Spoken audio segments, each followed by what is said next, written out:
Bonjour à tous et bienvenue au Mon Corbeau, voici Kamaltero. Et voici Kitaro. Et aujourd'hui les amis, on va vous présenter des faits assez incroyables puisqu'Eiichiro Oda a décidé de révéler dans ses romans sur le personnage de Ace des informations, des révélations, mais assez maraboutesque, c'est-à-dire que pour de vrai, c'est genre, il y a des trucs qui sont beaucoup plus importants que ce qui est présent dans le manga. En lisant ce truc, on découvre des trucs hyper intéressants qui relèvent de plein de secrets du manga, surtout concernant les empereurs, et c'est ouf de ouf. C'est limite, voilà, comme on dit, plus intéressant que le manga en lui-même, parce que c'est un vrai complément, et comme c'est un vrai complément, bon, on a envie de le partager avec vous. Attention, il y a du lourd, il y a des points apparemment qui peut être un peu sensibles dans la mesure où, vu que c'est un petit peu, voilà, à côté, c'est peut-être un petit peu un complément comme il le dit, et bien ça peut être perçu comme un peu du spoil, donc voilà, c'est quand même vraiment des très grosses révélations.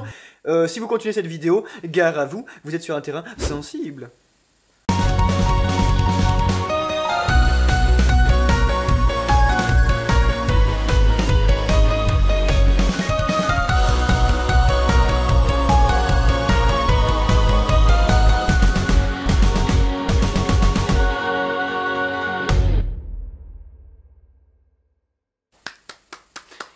Balance. J'ai ici mon appareil cellulaire technologique et grâce à ce boîtier, je vais pouvoir vous lire les points qui du coup sont les énormes révélations d'Eiichiro Oda dans les aventures de Ace. Allez, c'est parti. Donc on commence un petit peu soft Kamaltero. Il est pas au courant de tout parce que comme ça je lui ai fait un petit truc genre pour commencer histoire de pas faire des AFC trop rapidement avec des points importants. Le saviez-vous ou pas Kamaltero, de tous les Yonko, c'est Barbe Blanche que Ace voulait absolument tuer. Et il le dévoile à Shanks et Ben Beckman. Et il dit à Shanks, ne t'inquiète pas, parce que je n'ai jamais compté te tuer. Et ça il le dit, vous savez, dans le moment où il est dans la l'île hivernale, vous savez, où ils se rencontrent, etc. Tout ça se déroule dans le Nouveau Monde, on est d'accord. Voilà, et du coup, voilà, ça, événement très important, c'est que Shanks et Ace se rencontrent dans le Nouveau Monde. Très important ça déjà, très important. Imaginez le turfu qu'avait Ace sur Luffy, un truc assez incroyable. Second point Kamaltero, déjà est-ce que t'es un peu choqué ou pas? Ouais, ça va. Donc voilà, exactement. Mais ça montre aussi à quel point Ace était beaucoup trop chaud. Il était beaucoup trop chaud, genre il voulait y aller avec son équipage, tuer un Yonko. Bah il était en effet beaucoup trop chaud, wink. Point secondaire, et là par contre attendez, parce que là, faut faire vraiment très attention, parce que là Eiichiro Oda, calmez-vous s'il vous plaît. Allez! Ace demande à Shanks, il lui demande qu'est-ce qu'il a fait pour devenir empereur, parce qu'il voit très bien comment les autres ont réussi, et alors, mais pour lui il comprend absolument pas, et Shanks décide de ne pas répondre. On en est là les amis, on en est là. My god. Et là où c'est super cool, c'est que c'est Ace, monsieur c'est pas ma foi une lumière, mais par contre il le dit, j'arrive pas à te cerner toi, qu'est-ce que t'as fait pour être un empereur? Donc ça veut dire que peut-être qu'il est pas non plus extrêmement puissant, enfin si il est quand même puissant. Ah moi je vous dis, il y a des trucs pas nets avec ce perso. Des bails extrêmement sombres. Dans le roman de Ace, Oda il nous tease là-dessus, j'en ai marre. Maintenant, le moment, ma foi, on rigole, et ça c'est vraiment très bon. Du coup Ace il se taille, il fait allez Janet tout ça, et Shanks il fait ouais, Ben Beckman. Il demande à Ben Beckman ce qu'il a pensé de ce jeune homme. Et Ben Beckman répond quoi à ton avis? Ouais, Ben Beckman, on dirait Luffy un peu. Ouais, mais Ben Beckman, qu'est-ce qu'il dit? Est-ce que tu te souviens, Ben Beckman, c'est qui? Il dit c'est l'homme le plus intelligent d'East Blue. Il dit ouais, tu pensais au Seigneur des Pirates Il répond, ce n'est absolument pas un pirate, mais un guerrier. Il est beaucoup trop naïf et il aurait dû rejoindre les révolutionnaires s'il veut détruire ce monde. Il ne fera jamais un bon pirate parce qu'il sera incapable de contrôler une flotte. Il a totalement fumé Ace Ben Beckman. Il a allé comme ça, non mais il est vraiment fumé Ace. Il a fait avec son flingue comme ça. 360. Mais 360, il a 3-6 pendant Ace. Heureusement que t'avais le dos tourné, et j'aurais pas aimé parce qu'avec le sang de roteur qui lui monte à la tête, il aurait fait je ne fuis pas, Ben Beckman bien sûr. Le bateau de Ace se nommait Peace of Spadil. Ok, je m'en fous. Non mais c'est important dans le sens où on connaît le mec. Ok. Le point principal faible de l'équipage de Ace, selon lui, selon El Famoso Ace, c'est qu'il n'a pas de cuisinier. Ça c'est quand même assez important parce qu'ils ont une femme qui leur font la nourriture, mais il dit attention, révélation, qui bouffait beaucoup mieux au Mont Corbeau. Donc ça veut tout dire. C'est vrai? Oui. Il mangeait mieux avec les bandits du Mont Corbeau. On n'a pas tous la chance d'avoir Sandy. Ace, et ça veut dire beaucoup, avait 100 millions sur sa prime lorsqu'il allait sur l'île des hommes poissons. Ah ouais? Je vais plus te dire. Donc, imaginons 100 millions, Luffy, lui avait 300, bon 400 avec Marineford. Bah 400 Marineford ça compte pas parce que lui il a pas eu un petit frère à sauver ou quoi, hein, Ace, enfin un grand frère ou quoi. Ouais, si, donc c'est possible, 300 en fait, millions, peut-être qu'il a fait, et vu que personne n'a vraiment entendu parler de lui, il a pas fait Enies Lobby le gouvernement mondial. Et du coup là-bas il a dit bonjour à qui? Il a dit bonjour à Aladdin. Aladdin. qu'on rencontre. Et par contre, fait le plus intéressant sur Ace, les amis, retenez bien, c'est vraiment le fait le plus sexy de Night.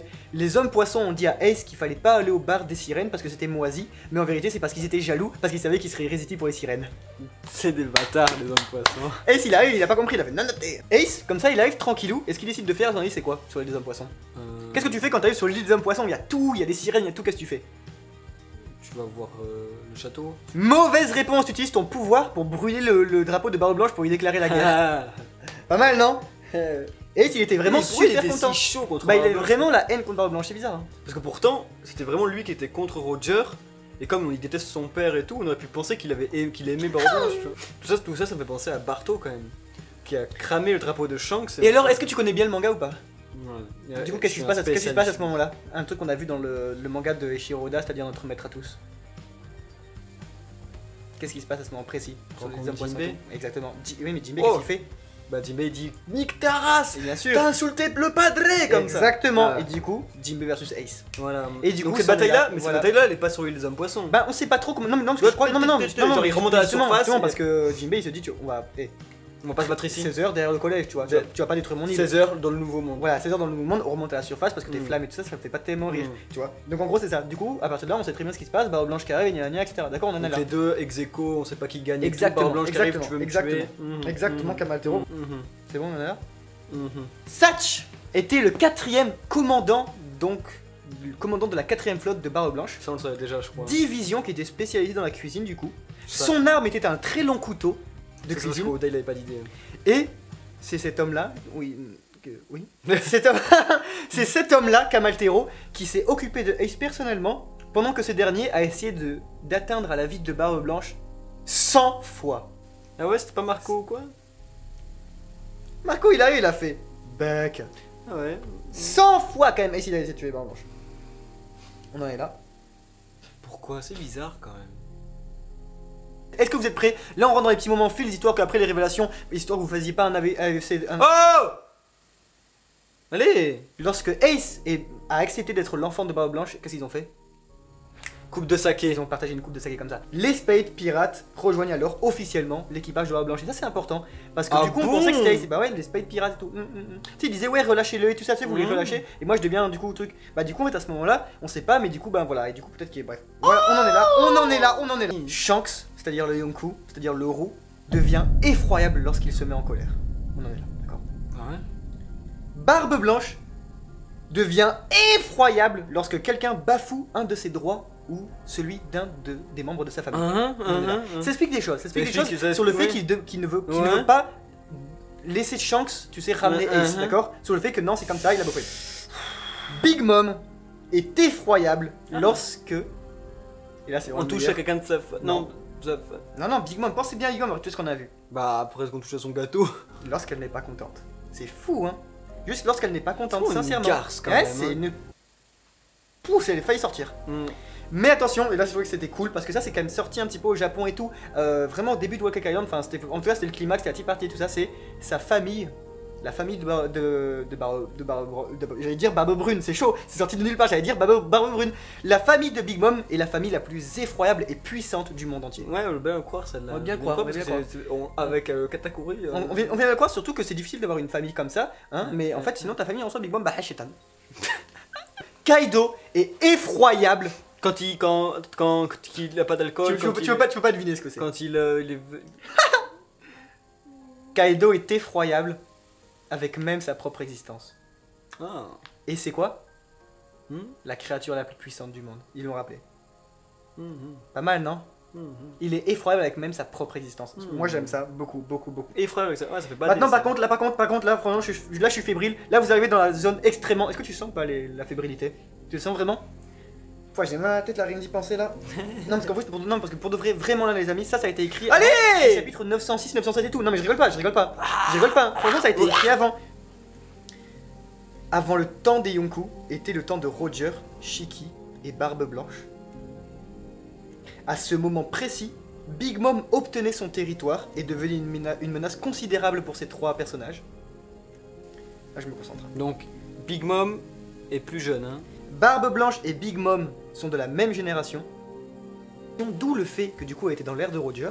Hein? Parce qu'à l'époque, Du coup, tu sais, on voyait les premières images d'Oda qu'il avait fait à 30 ans, 40 ans, etc. Là. Hein Et bah, du coup, à ce moment-là, elle devenait une menace considérable. Parce qu'elle était de la même époque. Vous voyez, quand elle était avec Mother Caramel et tout ça, à l'époque, et ben Barbe Blanche il était pareil, il était enfant. Hein? Ouais, ils sont de la même génération, c'est tout. Tandis que Shanks et Kaido, et c'est là que ça.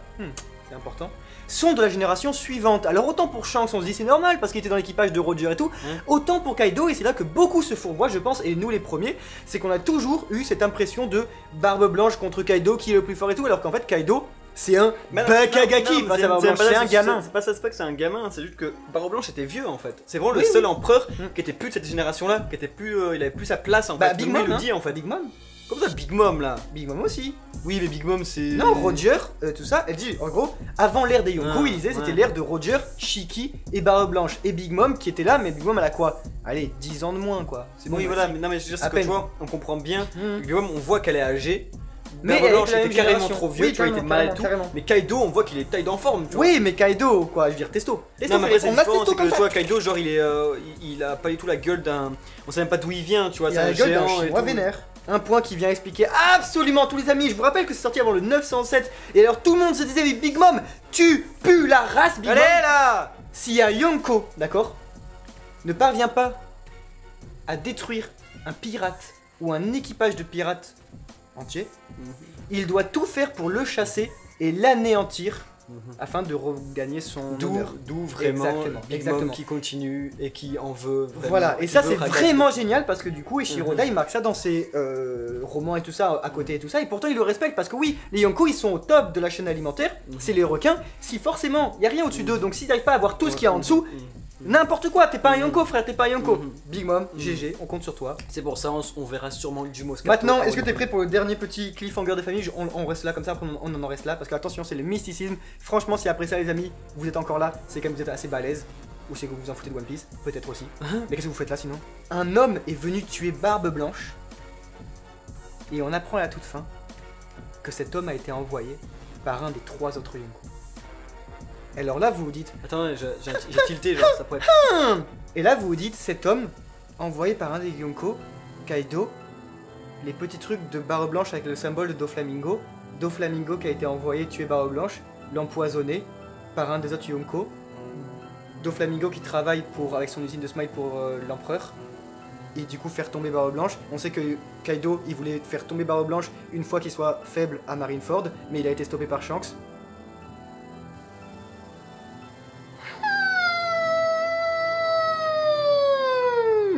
Les amis, il y a vraiment... C'est assez intéressant parce que je viens Oh de là, capter oh là. peut-être que Oda il confirme mes théories comme ça. Là, Ah non comme mais ça, c'est comme ultra ça. balèze, pour vrai, des révélations extrêmement importantes, surtout que c'est dans un document annexe. Oda, je pense là ici, nous montre que c'est toujours ce même sentiment là, cette même sensation de je veux finir mon œuvre, entre guillemets, je veux la finir, je balance vraiment du gros lourd pour vous montrer voilà que c'est ça, c'est ça, c'est ça, c'est ça. Maintenant vous En avez plein fait, si d'infos et Oda tout. il commence à répondre en fait, vu qu'il veut Ouais, voilà, aller vers de l'avant, ouais. ça se trouve il va commencer par Parce que- répondre à ouais. tout ce qu'il y avait avant, mais sur des trucs annexes. Ouais, ça, parce risque d'être qu'avant, très pendant fort, ça, très hein. longtemps, à chaque fois qu'on lui posait des questions, même minimes, sur un truc qui comptait pas beaucoup dans le manga, il esquivait, il faisait de l'humour et tout. Et même maintenant, on remarque Bah. que dans les SBS, les SBN deviennent goldés de fou parce qu'ils balancent des. Oui, bah en fait, l'épée de Shanks ça s'appelle Griffon. Ah oui, bah en fait, regardez la tête de Luffy à 60 ans et tout. Mais il en joue beaucoup. Oui, il en joue parce que Ouais, ouais. on voit vraiment que 21 ans de manga, Oda a envie de terminer son œuvre. Je pense que dans tous les cas, 21 ans après, t'as envie de la terminer parce que t'en peux plus, mais c'est toujours un vrai plaisir. Mais ça va vraiment te fatiguer. Et donc, je pense que c'est un nouveau plaisir. Vous savez qu'il trouve autant de plaisir, Ah ouais, mais cette grave. fois, il prend plus de C'est plaisir différent. à se foutre, à troller, on va dire.